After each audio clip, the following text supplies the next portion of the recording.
Hi everyone. In today's tutorial, we will show you how to get your bot token and chat ID on Telegram. These details are important if you want to connect your Telegram bot to apps, websites, or automation tools.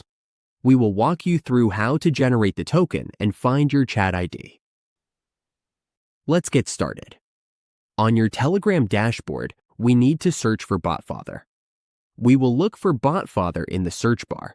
Then we will check and select the verified account using the check mark. We just need to click on it and open it up. From there, we will create a new bot by entering a name for it. We need to type in the name and submit it, then wait for the response. Let's use a sample name to check if it is available. Now we just need to click Create Bot. Once it is created, we will copy the token from the message. As you can see, our chat ID is also shown here, and we will copy that as well. And that's it. We have successfully retrieved our Telegram bot token and chat ID. We can now use them to connect our bot with different services and start building automations.